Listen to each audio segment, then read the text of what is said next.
अब मैं चतुर्थ वक्ता के रूप में निवेदन करता हूं पंडित परेश जी शास्त्री जयपुर, कृपया वे आवें। गुरुदेव श्री समय सार, जैसे एक समय सार पर ही प्रवचन होता था सुबह के समय पे, और 19 बार उन्होंने सभा में किया है। इसके अलावा स्वयं ने तो कितनी बार अध्ययन किया होगा। पंचपरमागम की निरंतर महिमा गाते थे। तो कुंद कुंद आचार्य, सदा कुंद कुंद आचार्य की महिमा वे करते रहते थे। तो कुंद कुंद आचार्य के प्रति उनके हृदय में क्या भाव थे, इस बात को लेकर के कुंद हृदय कमल निवासी गुरुदेव श्री इस विषय पर अपना प्रकाश डालने आ रहे हैं। पंडित परेश जी शास्त्री।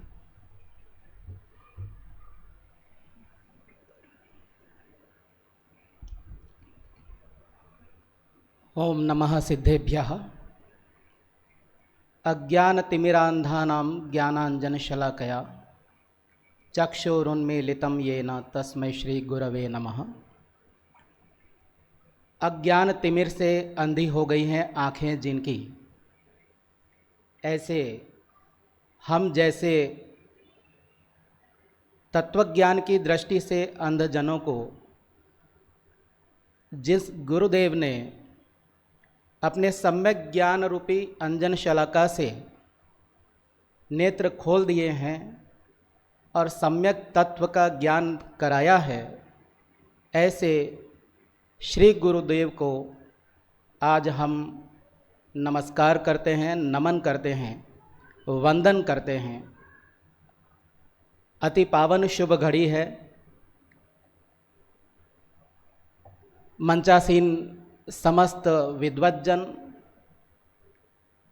यहाँ उपस्थित पूज्य गुरुदेव श्री के तत्वज्ञान से आप्लावित और उपकृत समस्त सद्धर्म प्रेमी और मेरे शिक्षकगण भी यहाँ उपस्थित हैं। गुरुदेव के प्रति मैं उपकृत का या कृतज्ञता का भाव व्यक्त करूं, उसके बाद मैं उन दो महापुरुषों के प्रति भी अपनी कृतज्ञता व्यक्त करना चाहता हूं, जिनकी वजह से हमें गुरुदेव के विराट व्यक्तित्व और कृतित्व और कर्तृत्व के स्वरूप का ज्ञान और उनके नज़दीक पहुंच करके तत्व की प्यास हमारे अंदर जगी, और समय समय पर जिन्होंने अपने व्याख्यानों में, प्रवचनों में हमको गुरुदेव के व्यक्तित्व का ज्ञान कराया, ऐसे छोटे दादा और बड़े दादा, उनको भी आज नमन करता हूँ। क्योंकि वो दादा नहीं बताते तो शायद हम गुरुदेव के नज़दीक नहीं जा पाते, और आज जो तत्व रुचि हमारे अंदर जगी है वो जागृत न हो पाती। और वैसे भी महानदी जैसे गंगा है, उस गंगा की धाराओं को अगर हम उसके प्रति कृतज्ञता ज्ञापित करते हैं तो निश्चित रूप से वो गंगा के प्रति ही, उस पतित पावनी गंगा के प्रति ही कृतज्ञता ज्ञापित कही जाती है। इसलिए दोनों दादाओं को भी हम आज यहाँ पर स्मरण करते हैं, नमन करते हैं। आज इस पावन अवसर पर मुझे अल्पश्रुत और श्रुतवानों के परिहास धाम को जो विषय दिया गया है, वह विषय है आचार्य कुंद कुंद के हृदय कमल पर विराजित श्री गुरुदेव। विषय ज़्यादा स्पष्ट करने की आवश्यकता नहीं है। हम यह सिद्ध करेंगे या हमें यह जानना है कि आखिर कैसे यह विषय सार्थक है, तार्किक है। श्री कुंद कुंद के हृदय कमल पर विराजित, जैसे हम शायद पंच परमेष्ठि के पूजन में ही यह बोलते हैं कि मम हृदय विराजो उत्तिष्ठ तिष्ठ। हम जब अर्घ्य अवतरण करते हैं और अपने हृदय में पंच परमेष्ठि को बुलाते हैं, तो पंच परमेष्ठि को अपने हृदय में विराजमान करते हैं। पंच परमेष्ठी को हम अपने हृदय में विराजमान करते हैं। यहाँ पर यह कहा गया है कि गुरुदेव कुंद कुंद के हृदय में विराजमान हैं। ये कैसे? इसका कारण क्या है?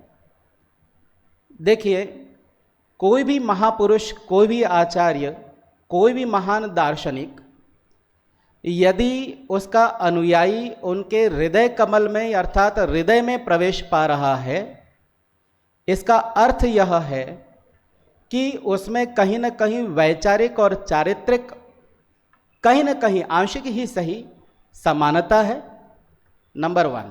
नंबर 2, कहीं न कहीं अनुयायी की तत्परता है, उत्कंठा है, जिज्ञासा है और समर्पण है। तो यहाँ पर 3-4 बातें जो हैं उसके आधार पर हम यह ज्ञात करेंगे कि वास्तव में श्री गुरुदेव आचार्य कुंद कुंद के हृदय कमल में कैसे प्रविष्ट पा गए और कैसे विराजित हुए। सबसे पहले तो वह उनके विचारों और आदर्शों और मूल्यों को अपने जीवन का हिस्सा बनाए। सबसे पहली शर्त है कि अगर कोई व्यक्ति किसी महापुरुष के हृदय में प्रवेश प्राप्त करे तो उसके आदर्श, विचार और मूल्यों को अपने जीवन का हिस्सा बनाए, जैसा कि गुरुदेव ने बनाया। नंबर 2, हृदय में निस्वार्थ पवित्रता और निश्चलता होनी चाहिए, जैसा कि गुरुदेव के हृदय में और जीवन में था। पॉइंट नंबर 3, उनके प्रति गहन श्रद्धा व भक्ति का भाव होना चाहिए, जैसा कि हम अक्सर गुरुदेव के प्रवचनों में पढ़ते भी हैं और सुनते भी हैं कि हर प्रवचन में आचार्य कुंद कुंद के प्रति वो श्रद्धा भाव अभिव्यक्त करते हैं किसी न किसी रूप में। चौथा बिंदु, उनके आदर्शों व सिद्धांतों को जीवन में अपनाने की आतुरता हो और तत्परता हो, जैसा कि बाबू युगल जी ने भी कहा है कि गुरुदेव में तत्परता बहुत थी। इसके बाद 5वां बिंदु और अंतिम बिंदु है यह, लोकेशना से दूर लोकोपकार का भाव हो। इन 5 बिंदुओं के आधार पर हम गुरुदेव को कह सकते हैं कि वे आचार्य कुंद कुंद के हृदय में प्रवेश पा चुके थे। जैसे अब कुछ उदाहरण यहाँ पर उनके प्रवचनों में और उनके व्याख्यानों में, गुरुदेव के व्याख्यानों में जब पढ़ते और सुनते हैं तो पता चलता है। जैसे कि गाथा 4 के प्रवचन में गुरुदेव कहते हैं, भगवान कुंद कुंद आचार्य देव भावलिंगी संत थे। माने कुंद कुंद आचार्य के प्रति गुरुदेव के हृदय में जो महिमा है वह महिमा उनके प्रवचनों में निकल करके आती है और कहते हैं कि वो भावलिंगी संत थे। अतीन्द्रिय आनंद का प्रचुर सा संवेदन करते थे। वे महाविदेह क्षेत्र में सीमंदर भगवान के पास गए थे। ये जन सामान्य को बता रहे हैं। सीमंदर अर्थात स्वरूप की पूर्णता की सीमा को धारण करने वाले सीमंदर नाथ के पास वे साक्षात सदेह गए थे। वहां केवली और श्रुत केवली की वाणी सुनी थी। उन कुंद कुंद आचार्य देव ने यह शास्त्र बनाया है, आचार्य कुंद कुंद के प्रति और समय सार के प्रति यह महिमा। फिर आगे कहते हैं, वे कहते हैं कि भिन्न आत्मा का एकपना अर्थात पर से भिन्न, राग से भिन्न और स्वभाव से अभिन्न, ऐसा एकपना इसने अनंत काल में नहीं सुना। इसने नहीं सुना माने जो श्रोता सामने हैं, जो अज्ञान अवस्था में हैं, परस्थ हैं, वो उन लोगों ने नहीं सुना, ऐसा कहते हैं। फिर अष्टपाहुड़ में उन्होंने कहा, जब अष्टपाहुड़ के गाथाओं पर प्रवचन कर रहे थे तब उन्होंने कहा कि अष्टपाहुड़ के संदर्भ में आचार्य कुंद कुंद के प्रति अगाध श्रद्धा व्यक्त करते हुए कह रहे हैं कि देखो, यह अष्टपाहुड़ भी महान ग्रंथ है। देखने में यह पुस्तक छोटी लगती है, किंतु आचार्य भगवान ने इसमें महान भाव भर दिए हैं। सर्वज्ञ भगवान का यथार्थ मार्ग क्या है वह आचार्य देव ने इसमें स्पष्ट किया है। उनके हृदय कमल में प्रवेश करने व विराजने की पात्रता जो हमने 5 बिंदुओं में समझी, उनको हम एक टिप्पणी में भी जो कहीं मिलती है, उस टिप्पणी को भी मैं एज इट इज यहां पर उद्धृत कर रहा हूं, जिसमें लिखा गया है कि परमागमों को परमागम मंदिर में संगमरमर के पाटियों पर उत्कीर्ण कराया गया है। सर्वश्रेष्ठ दिगंबर आचार्य का इससे बड़ा स्मारक और क्या होगा। जो भी सोनगढ़ गए हैं उन सबको मालूम है। पर कांजी स्वामी तो कुंद कुंद और उनके समय सार के जीवंत स्मारक हैं। यह आचार्य कुंद कुंद के प्रति स्वामी जी के मन में जो समर्पण है, जो भक्ति भाव है और जो पैठ है, रहस्य उद्घाटन जो उनके हृदय में पैठ करके जो कर रहे हैं, उसके प्रति ये एक उल्लेख है। समय सार पाकर उन्होंने क्या नहीं पाया, क्या नहीं छोड़ा, सर्वस्व पाया और सर्वस्व छोड़ा। क्या कह रहे हैं? सर्वस्व पाया और सर्वस्व छोड़ा। हमारे लिए सर्वस्व क्या है और लौकिक जनों के लिए सर्वस्व क्या है? जो आम जनता सर्वस्व समझती है उन्होंने वो छोड़ दिया, और जो आम जनता को अनादिकाल से आज तक उपलब्ध नहीं, ऐसे अनंत सुख की खान सर्वस्व उन्होंने प्राप्त कर लिया। सर्वस्व पाया और सर्वस्व छोड़ा। कांजी स्वामी ने तो समय सार के लिए परंपरागत धार्मिक संप्रदाय ही नहीं, उसका गुरुत्व, गौरवपूर्ण जीवन, प्रसिद्धि, यहां तक कि प्राणों का मोह भी छोड़ दिया। यह है आचार्य कुंद कुंद के हृदय में विराजने की उत्कृष्ट पात्रता, और यह कीमत उन्होंने चुकाई भी है। कुंद कुंद आचार्य के हृदय में विराजने की कीमत उन्होंने चुकाई है। लोकेशणा से दूर लोकोपकार के संदर्भ में आदरणीय युगल जी कहते हैं कि अकारण करुणावंत। देखो, हमारे मन में जब दया आती है तो कोई ना कोई उसका कारण होता है, लेकिन गुरुदेव की जो करुणा है उसके बारे में कह रहे हैं कि अकारण करुणावंत पूज्य गुरुदेव, जिनके हर शब्द में करुणा का सागर उमड़ता है। भाई, इसमें धर्म नहीं है। जब भी बोल रहे हैं और समझा रहे हैं तो भाई शब्द का प्रयोग कर रहे हैं। यह है उनकी करुणा। आचार्य कुंद कुंद के आदर्शों, सिद्धांतों व तत्वज्ञान को अपने जीवन में तत्परता से अपनाने के संदर्भ में पुनः आदरणीय युगल जी कहते हैं कि उस महापुरुष ने अपने दिव्य ज्ञान से आचार्य कुंद कुंद के समय सार परमागम का मंथन करके अपने चैतन्य तत्व को उपलब्ध किया। यह उनके वज्र पुरुषार्थ को दर्शाता है।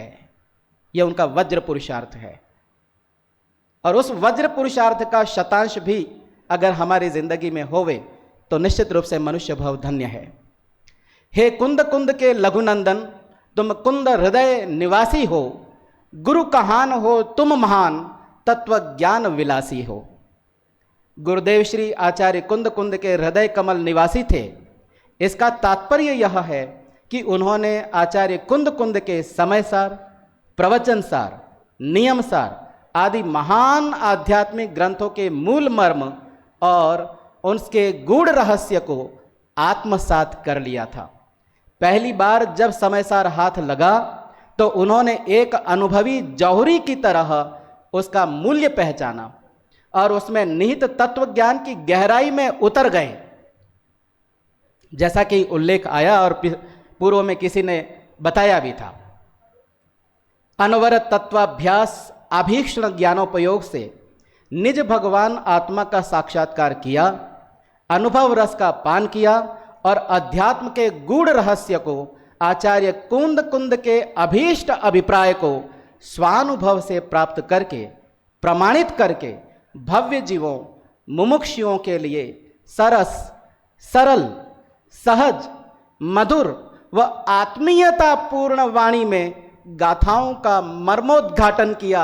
ऐसा लग रहा है और ऐसा लगा मुमुक्षुओं को कि मानो आचार्य कुंद कुंद जो कहना चाहते हैं उनके उस अभिप्रेत को, अभीष्ट को, अभिप्राय को कांजी स्वामी गुरुदेव श्री उनके हृदय में उतर करके वो मर्म निकाल रहे हैं और भव्य जनों को, मुमुक्षुओं को वितरित कर रहे हैं, बांट रहे हैं, उनको पिला रहे हैं। जैसे रत्न गर्भा वसुंधरा, वसुंधरा को रत्न गर्भा कहा जाता है क्योंकि इसके गर्भ में रत्न है। तो रत्न गर्भा वसुंधरा की रत्नों की खान में उतरकर कोई सज्जन अत्यंत करुणावान होकर धनहीन पामर मनुष्यों के दारिद्र्य को दूर करने के लिए रत्न वितरित करता है, वैसे आचार्य कुंद कुंद के इस गाथाओं के रहस्य के रत्नों को कांजी स्वामी ने, गुरुदेव ने वितरित किया आम जनता में, जन सामान्य में। गुरुदेव ने आत्मा को शुद्ध ज्ञायक स्वभाव, अकर्ता, अखंड अभेद बताया, निश्चय व्यवहार नय का संतुलित निरूपण किया, निमित्त उपादान कारण का स्वरूप बताया, द्रव्य गुण पर्याय, क्रमबद्ध पर्याय, दृष्टि का विषय, सम्यक दर्शन का उपाय व पुरुषार्थ, सत्य धर्म का स्वरूप आदि परमागमों के आधार से आत्मार्थी मुमुक्षुओं को सरलता से समझाया। यह अभूतपूर्व कार्य कुंद कुंद हृदय के कमल में विराजे बिना नहीं हो सकता था, असंभव था। सैकड़ों वर्ष की धूल झाड़कर आत्म तत्व को खोजा है, समय सार के मर्म को जिसने नित प्रति उर में संजोया है, नित प्रति उर में संजोया है। गुरुदेव ने आचार्य कुंद कुंद के ग्रंथों को केवल पढ़ा ही नहीं, बल्कि उस तत्वज्ञान को अनुभूति के धरातल पर उतारा। यह है उनके हृदय में प्रवेश करना। उन्होंने आचार्य कुंद कुंद के परमागमों में निहित 2000 वर्ष पुरानी तत्व निरूपण परंपरा को 20वीं सदी के आधुनिक काल में जीवंत कर दिया था, जिससे वे कुंद कुंद के अंतस में प्रवेश करके वहीं निवास करने में सफल रहे और 45 वर्षों तक गाथाओं का मर्म समझाते रहे। उतनी तो मेरी उम्र भी नहीं है। 2000 वर्ष पूर्व हुए आचार्य कुंद कुंद और गुरुदेव श्री के बीच काल का भी लंबा अंतराल है और क्षेत्र का भी अंतराल हो गया, लेकिन इसके बावजूद भी वो इस तरह से गाथाओं का मर्म समझाते हैं जैसे कि साक्षात वो उनके हृदय में बैठ गए हैं और वो जीवंत होकर के आचार्य कुंद कुंद गुरुदेव को बता रहे हैं कि ये इस गाथा का मर्म था, तो अपने मुख से लोगों को बता। इस तरह से समय भी बहुत ज़्यादा हो गया है और भी कई प्रमाण थे, कई झलकियाँ थी गाथाओं के संदर्भ में जो मुझे बताना था, लेकिन जिन कुमार जी जो कि इसके आयोजक हैं वह नज़दीक आके खड़े हो गए, इसका इशारा मुझे मिल गया। आज के दिन आदरणीय, पूजनीय, वंदनीय गुरुदेव के चरित्र और दर्शन और तत्व को हम समझ करके उनके उपकार से हम उपकृत होवें, और यदि हम उनके तत्व को यदि जीवन में उतार सकते हैं तो उतारें, क्योंकि यह मनुष्य जन्म कब समाप्त हो जाएगा, कब चला जाएगा, कब निकल जाएगा, इसका कोई अंदाज़ा नहीं है। इसलिए जितना जल्दी हो सके गुरुदेव के उस तत्व को हम आत्मसात कर लें तो उनका उपकार दिवस मनाना सार्थक हो जाएगा। ओम नमः। अभी हमने आदरणीय परेश जी भाई साहब का वक्तव्य सुना, बहुत गंभीर वक्तव्य उन्होंने बहुत प्रमाण पूर्वक यहाँ प्रस्तुत किया कि कुंद हृदय कमल निवासी गुरुदेव श्री किस प्रकार थे। आदरणीय परेश जी भाई साहब हमारे इसी महाविद्यालय के स्नातक हैं और तत्व ज्ञान के गतिविधियों में गहराई से जुड़े हुए हैं, और माहेश्वरी पब्लिक स्कूल में जिस तरह से उनके वक्तव्य में शब्दावली आपने सुनी है तो समझ में आ गया होगा आपको। वे वहाँ हिंदी विषय के अध्यापक हैं और बहुत गंभीरता से विषय वहाँ वह प्रत्येक विषय को प्रस्तुत करते हैं, और आज इस विषय पर आपने विषय अपना प्रस्तुत किया।